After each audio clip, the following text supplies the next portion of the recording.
Assalamualaikum warahmatullahi wabarakatuh. Halo semuanya, hari ini kita akan belajar tentang MongoDB. Nah, apa itu MongoDB? Berbeda dengan MySQL yang mungkin kalian pelajari sebelumnya, MongoDB ini adalah sistem manajemen basis data atau NoSQL yang berbasis dokumen atau dokumen oriented. Artinya itu data di sini tidak disimpan dalam bentuk tabel, melainkan dalam format binary JSON yang sangat fleksibel.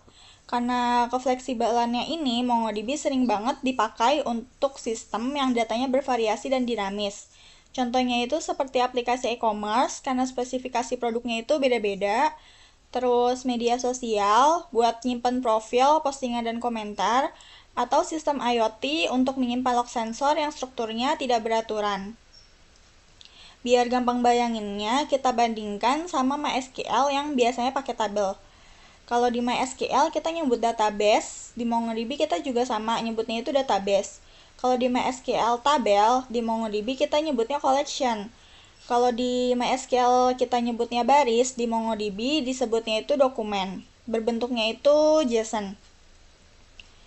Terus di MySQL itu ada kolom, di MongoDB itu namanya field.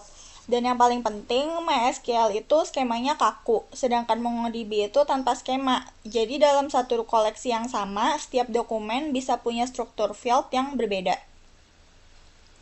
Ada 4 karakteristik utama kenapa MongoDB ini keren gitu.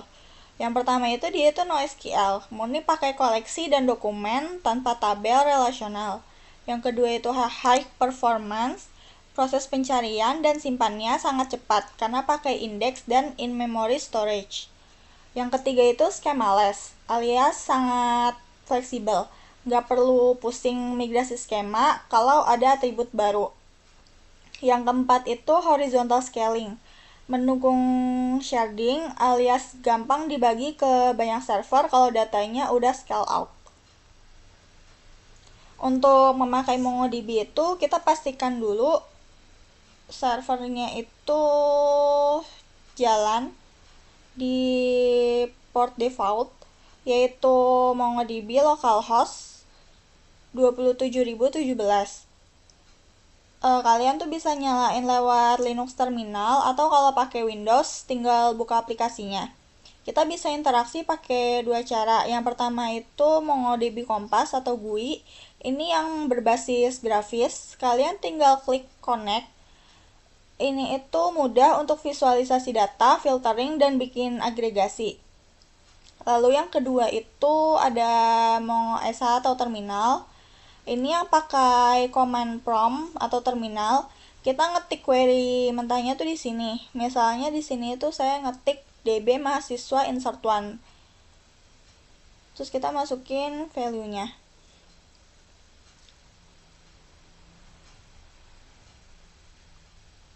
Sekarang kita masuk ke agregasi. Agregasi ini adalah framework atau kerangka kerja untuk pengolahan data yang lebih kompleks. Bukan cuma sekedar nyari data, kita bisa melakukan filtering, grouping, sum, average, dan lain-lain, sorting, dan lookup, atau menggabungkan data dari koleksi lain. Di Kompas itu kalian bisa klik tab agregasi di salah satu koleksi. Di sini saya pakai contohnya tuh koleksi KRS atau ketik manual kayak gini.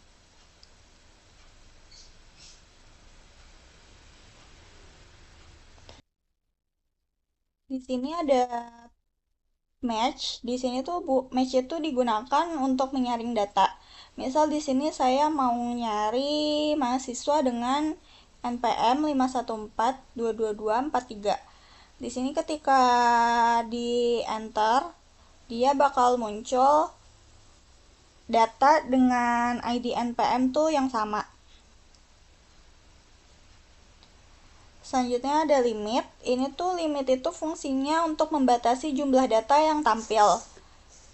Misal kalian di sini kan saya datanya cuma 2 ya. Kalau misalnya di sini kalian datanya itu ada 5 atau 10, terus kalian atur limitnya jadi 2, itu data yang tampil tuh bakal muncul itu cuma 2. Sini kayak contoh di sini. Lalu yang ketiga itu ada add fields. Ini tuh untuk menambah field.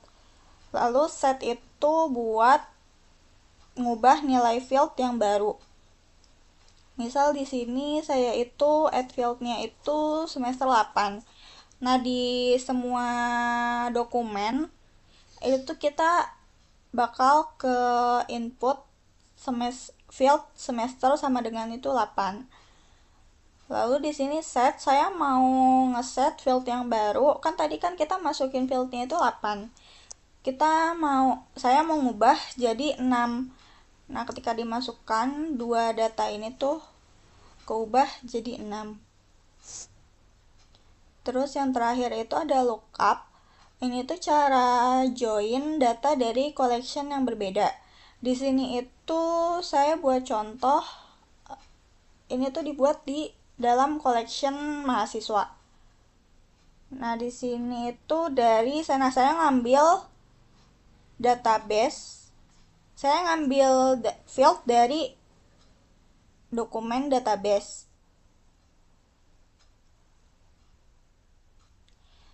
Terus local field sama foreign fieldnya itu di sini saya ngambil ID npm. Lalu ini disimpan sebagai tes. Nah, di sini itu muncul dua collection karena ini kita digabung gitu di tabel mahasiswa sama database.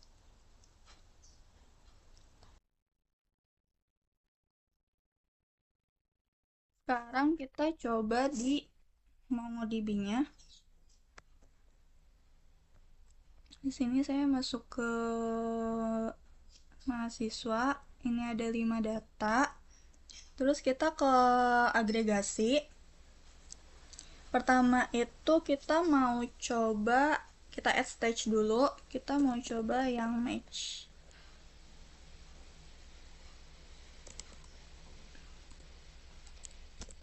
Di sini saya mau nyari ID npm-nya itu. Nah, di sini saya nyari data dengan ID npm itu 5142243. Nah, keluarnya itu ini. Kalau misalnya kita ubah jadi jurusan,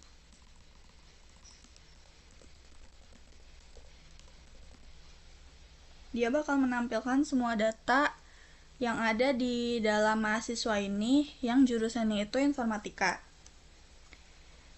Nah, sekarang kita coba lagi yang limit. Di sini kalian bisa lihat data saya itu ada 5. Terus ini saya mau nampilin 3. Jadi output yang tertampil itu 3 data doang. Selanjutnya kita hapus. Kita coba yang add field.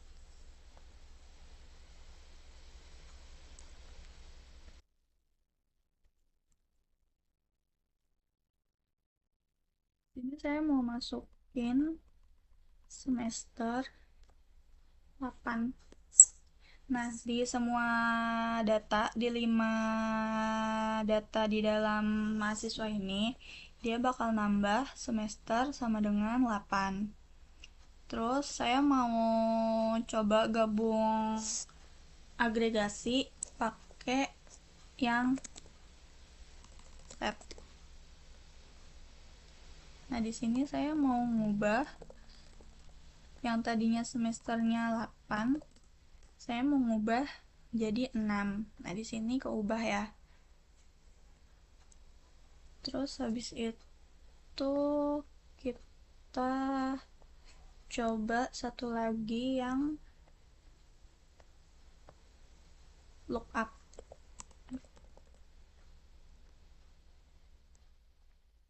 Di sini saya mau ngambil dari database terus local field-nya ID npm, orange field-nya juga ID npm, S-nya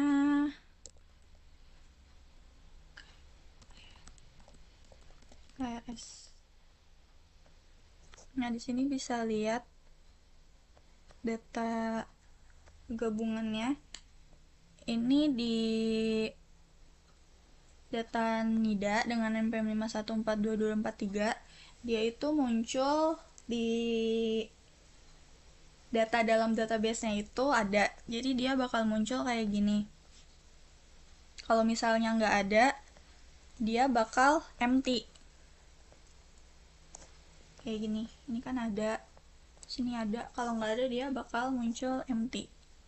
Karena data dia itu nggak ada di database. Siapa tadi nih? Nah, ini kan si cengkeh ya. Di sini kan dia nggak ada, dia cuma ada saya, sendiri cuma ada 4 data. Sedangkan di mahasiswa itu dia ada 5 data. Gitu. Sekarang kita coba gabung agregasi kayak yang tadi kita lakuin di perintah add field sama set. Di sini saya mau coba lookup sama limit. Di sini saya ngambil datanya dari database, terus local field-nya itu ID npm, orange-nya itu juga ID npm, dengan result-nya itu data KRS. Sini kan muncul ya. Terus di sini saya mau add stage lagi. Jadi kita ada 2 stage. Sini saya mau pakai limit. Karena di sini itu yang muncul 5, saya mau batasin jadi 3. Nah, di sini yang muncul cuma 3. Terus kalau kalian mau nyimpen agregasi ini, kalian diklik ini, terus save as. Terus ini kalian tinggal kasih nama. Ini saya contoh join plus limit.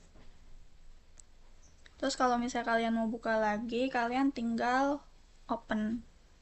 Kebuka deh. Nah buat ACT sama kalian, ACT kalian itu kurang lebih sama kayak yang saya lakuin tadi. Ini kan kalian udah di pertemuan lalu kan kalian udah insert 5 data, jadi ini nggak usah. Kalian cuma lakuin yang agregat doang. Di sini saya kasih contoh penggunaan match, limit, add field, set, sama lookup. Ini kalian sebagai contoh doang, kalian lebih baik jangan ikutin karena takutnya itu kalian itu masing-masing sama. Terus kalian juga harus kombinasi beberapa agregat dalam satu pipeline. Di sini contohnya itu match sama add fields pada collection product, terus lookup sama limit pada collection pelangganan provinsi, match sama set pada collection pemesanan, lookup antara collection produk dan kategori menggunakan field ID kategori, terus ada lookup antara collection pemesanan dan pelanggan menggunakan field ID pelanggan, lalu lookup antara collection keranjang dan pelanggan menggunakan field ID pelanggan. Untuk ACT-nya itu aja. Untuk LA-nya itu kalian jelasin logikanya. Jangan lupa format LA-nya itu listing, cover, listing, logika, output. Segitu aja, sekian dari saya. Terima kasih. Wassalamualaikum warahmatullahi wabarakatuh.